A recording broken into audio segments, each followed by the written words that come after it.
Good evening, PlayStation Nation. Welcome back to PN's Insight. If you're new to PN's Insight, this is a small insight for sure about everything PlayStation. So let's talk about yesterday's news. I'm recording this late, but who cares?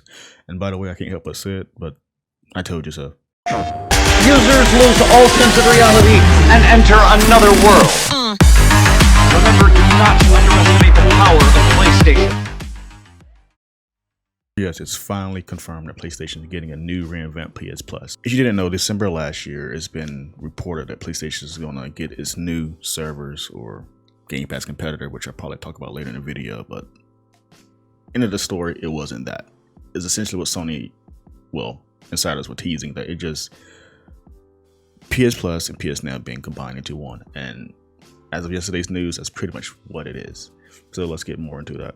So yes, you didn't know, PS Plus will have 3 tiers now. So the first tier is called PlayStation Essentials, which is currently the normal PlayStation Plus that we have today. Same benefits, same price. Everything about PlayStation Plus we have is in the first tier. The new things are PlayStation Plus Extra. So PlayStation Plus Extra allows you to play 400 PS4 and PS5 games, including PlayStation Studios games in the bundle. You also have the same benefits of the current PS Plus, which we have today, or PlayStation Essentials, what they're calling it. So you get PlayStation Plus benefits, while also getting 400 extra games with PS4, PS5 games, which is also $14.99 monthly and $100 yearly. So you pay like what, $5 extra for monthly, and what, $40 more yearly compared to its previous tier. But the second tier, or the third tier, I'm sorry, of PlayStation Plus is called PlayStation Plus Premium. This is the one that's making the most buzz. So this tier basically allows backwards compatibility from PS1, PS2, PSP are all available for streaming. You can also download those games. PS3 is the one that's causing a lot of buzz here. So PS3 is if you know the history of PS3 and Sony, is very complicated. The only option here for PS3 games for backwards compatibility, quote unquote, is cloud streaming. And that's kind of a bummer for some people. Yeah, for me too. I do kind of want PS Vita games. I don't know why PS Vita games are not here. I don't know the reason behind it, but it's not here, just PS1, PS2, PSP. And by the way, that's a 340 games additional to what you already have for the past tiers above it. So you're getting like a lot of games with this included already.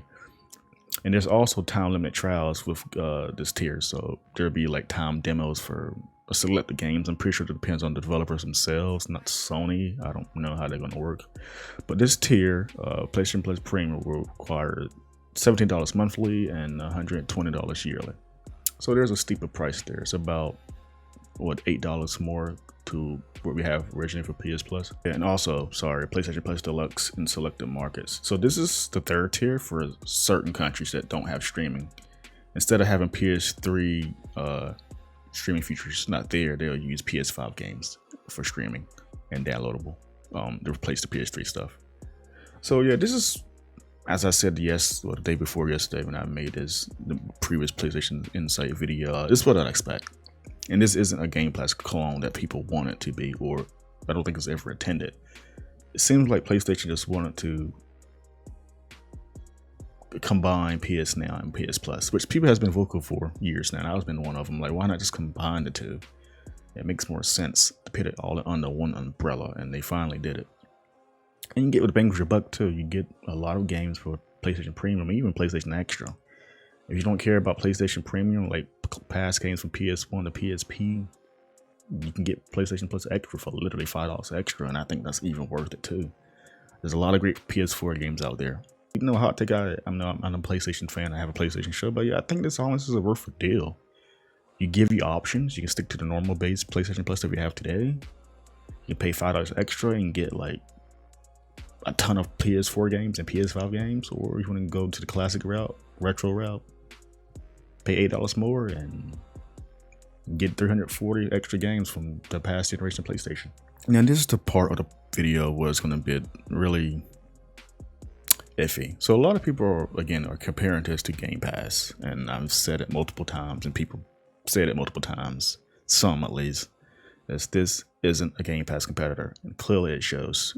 Sony has been vocal about this. This is not going to be Game Pass where it has day one release on the servers from like for example, God of War will not release day one on the servers like how Halo Infinite released day one on Game Pass.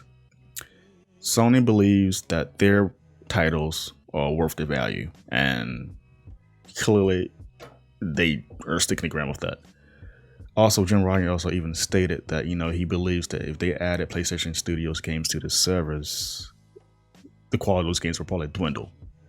And, you know, it's iffy. I can't say 50-50 because it could be corporate nonsense, or maybe he's right. Because, I mean, like, for example, Halo Infinite on Game Pass, it came out, and, you know, it was a great game for people. But when you look at it now, it just went down here for one. It's a massive multiplayer game, and two, it's Halo franchise, and it's Xbox is one of their flagship titles, and it just don't have a lot of content. The conversation with the game just died up, right? Probably a month or so, maybe. That's been generous for me.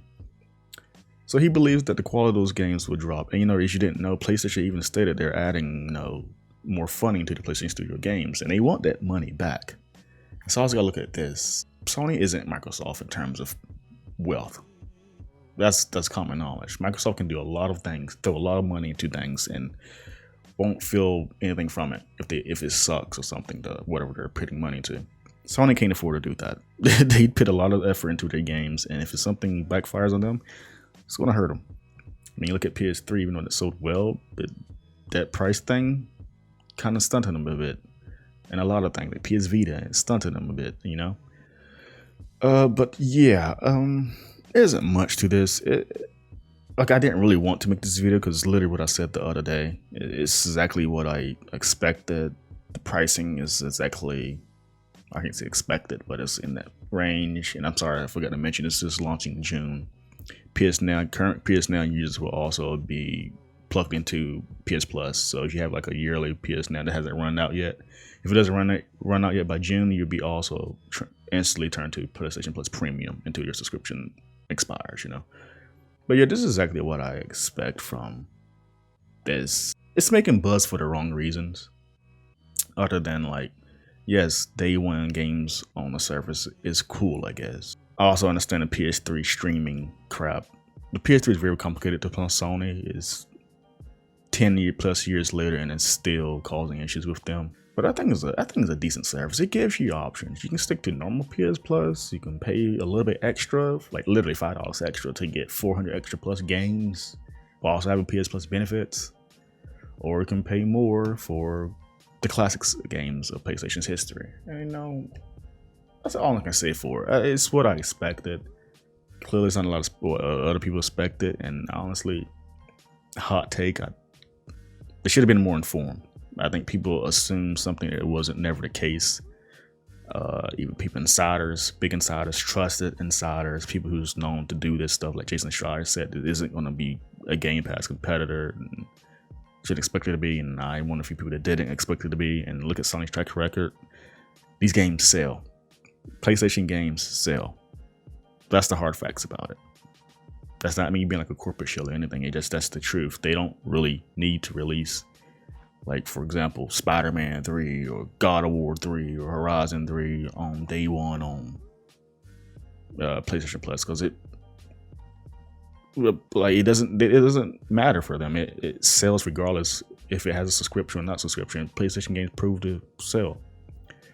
And yeah, so I may make a video of Game Pass versus PS Plus. I probably don't, because it kind of contradicts what I'm saying. Like, people are comparing them, even though they're the same. They're slightly similar, other than the servers, but they're not the same.